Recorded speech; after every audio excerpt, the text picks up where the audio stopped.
Augustan verse satire is almost in the same plane with the Restoration verse satire.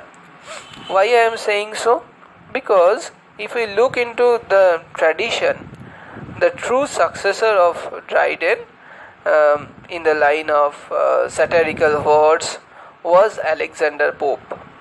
Okay, though Pope was a different kind of satirist and followed completely different models, his satirical model was Boileau. Okay, especially Boileau's Le Lutrin, L-E-L-U-T-R-I-N. Okay, French person. So Boileau set the pattern for general high burlesque poem. Why? Because that would treat of a trivial matter and inconsequential portions in the grand epic style. Okay, and that is what Pope is doing.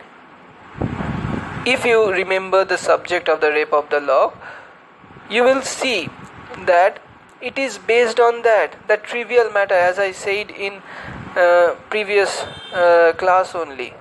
Okay, so what we see here is that this trivial matter or these inconsequential persons who are described by Boileau in Le Lutrin, this similar thing, this trivial matter, is projected in a grand way, in an epic style.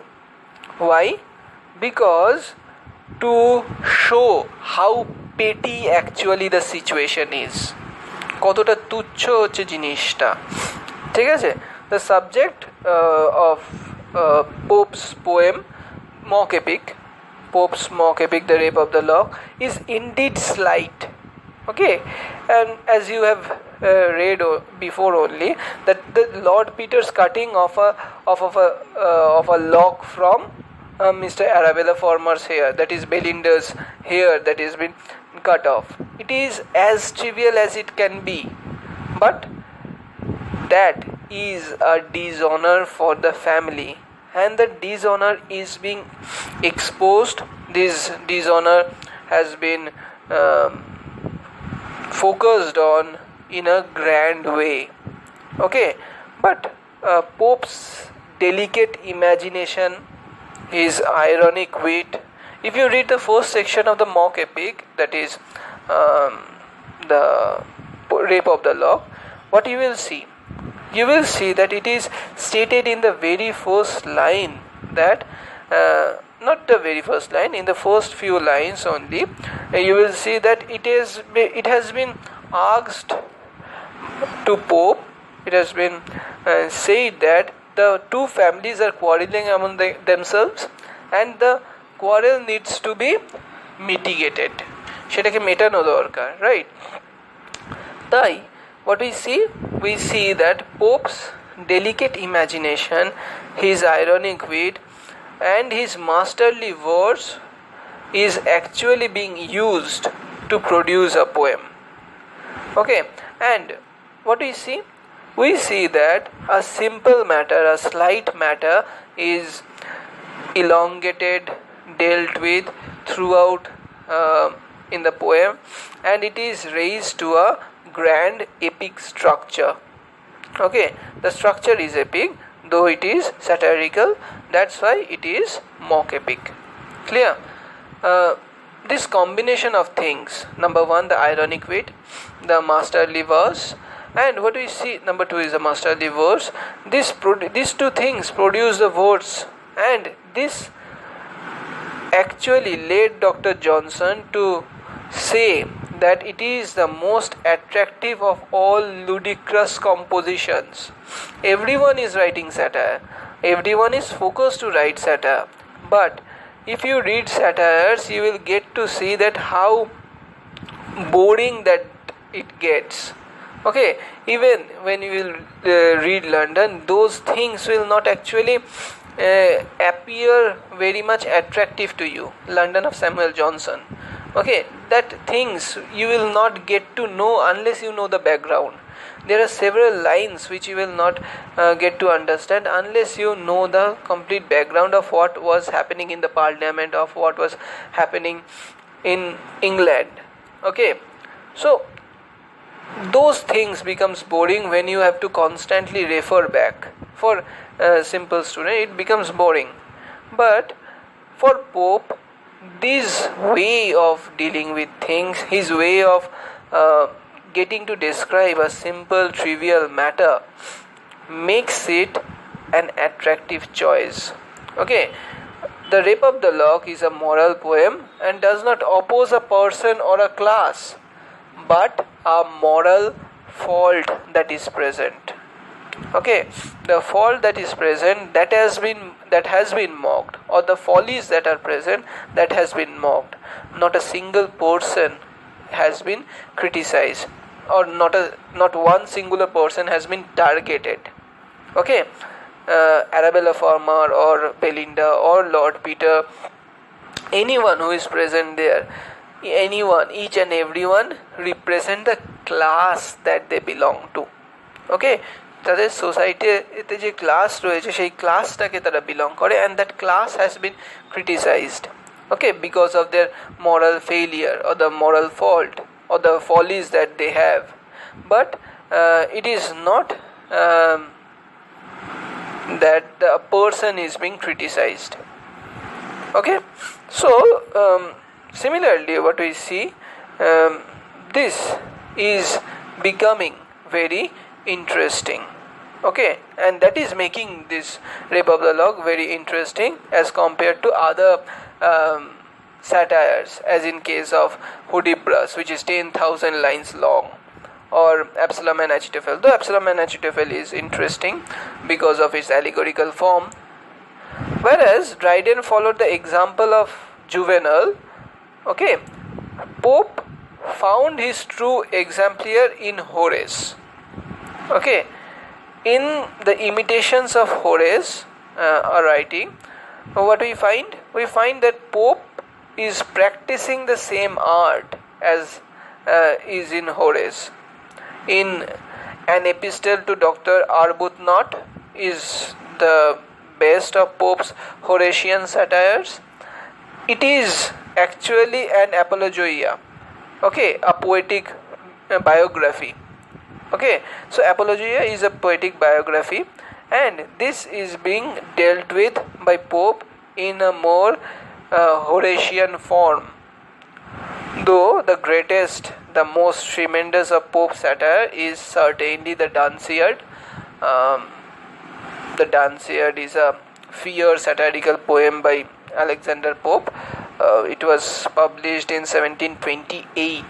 Okay, the poem is modelled on Dryden's Macflecknoe, in which the poet fell on his rival Shadwell, as I have told you.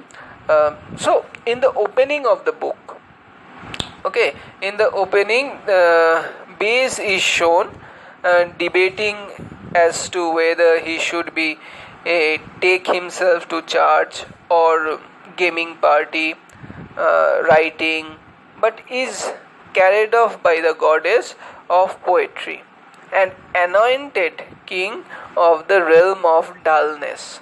Okay, in Dunciad.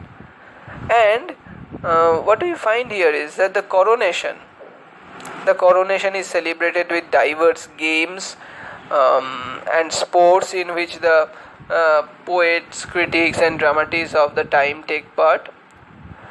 The king is sleeping on the lap of the goddess, is carried to the Elysian shade, where he is granted visions of the past and the future of his realm, culminating in restoration of night, primeval, and the chaos of the old. Okay, so this poem shows Pope's satirical powers at his best, and also their worst. Okay, it is charged with a stinging wit and has great vigor, and also a variety of peace, but is spiteful, obviously. Okay, it is venomous and often coarse, And what we find here is that this simple way of dealing with things, simple way of dealing or describing trivial things is at one hand being presented by Pope. On the other, what we find, on the other, he is dealing with things, he is focusing on things which are actually leading to the existence of those kind of people who are there. And who are they? They are the people who actually are the follies of the society. Okay. Let's move on to Samuel Johnson's contribution. Okay, so Dr. Samuel Johnson is the glorious example of a learned man in those times. Okay, the case of Samuel Johnson is a glaring example of the personality cult that you say in literature. Okay, he is the most popular poet, critic, satirist who can do or who can comment on anything which is being presented before or during his time. Okay, as a poet, Johnson produced two satires. Okay, London, that was in 1738, and The Vanity of Human Wishes. It was in 1749. In which he modernized, in these two poems actually, he modernized Juvenal as Pope had modernized Horace in his writings. Okay, as I told you just now only that Pope was much more focused on the Horace's writing. Similarly, he modernized Horace, whereas Dr. Johnson was following Juvenal. If you read London, that is in your syllabus, you will see that it is based on Juvenal. Okay, Juvenal's writing. So he modernized Juvenal's writing and brought into this present scenario.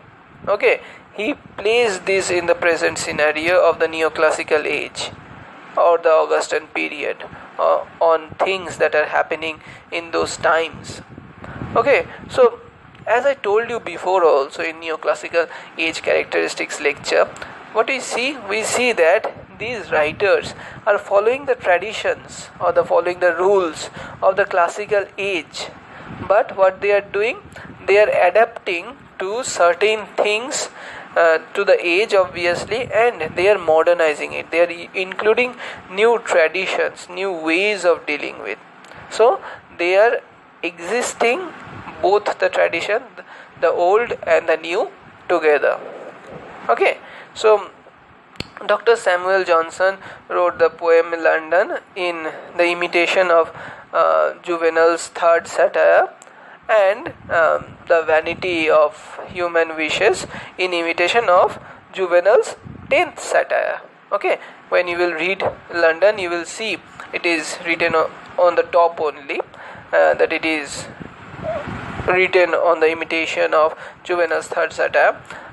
Dr. Johnson expresses the poet's disgust at the vices and the frivolities of life in London. Okay, so the disgust, the unhappiness, the anger that is present within the poet is expressed through London. Okay, London the poem.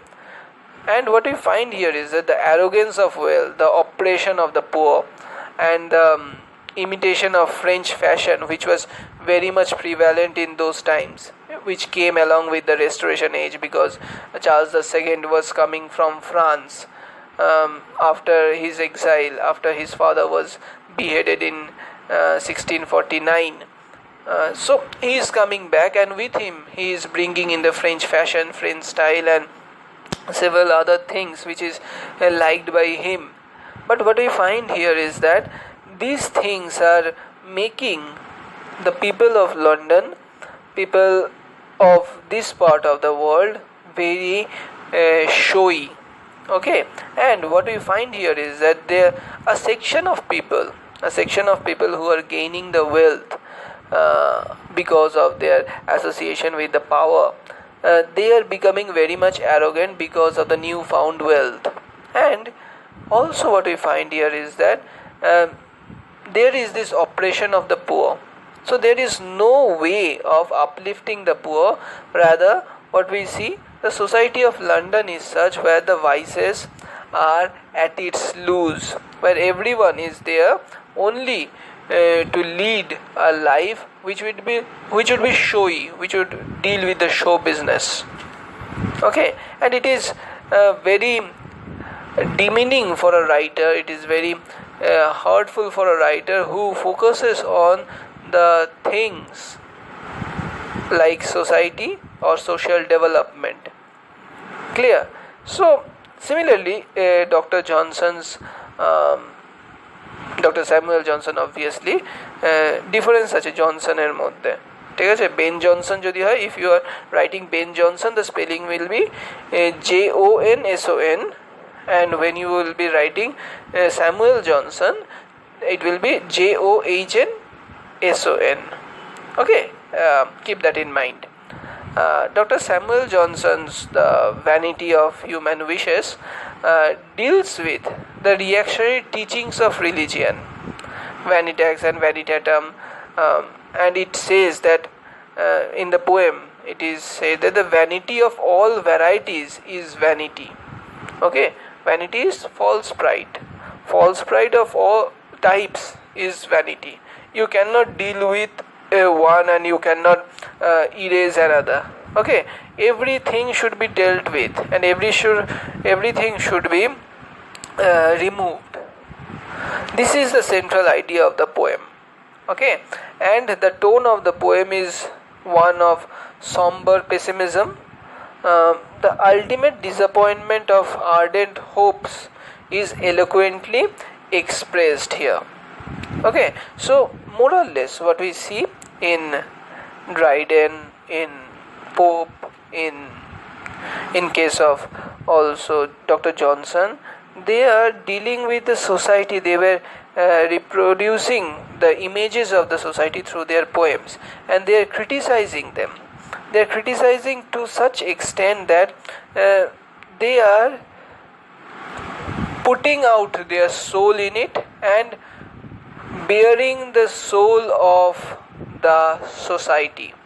And it is becoming very important because this is what it is. You cannot have a society which is very very degrading in your sense, because you cannot develop in it. Okay, so these are the satires which you can deal with. You can further read on. There are several essays on it. You can read those things. This is the end of Augustan verse satire and the contribution of Samuel Johnson. Okay.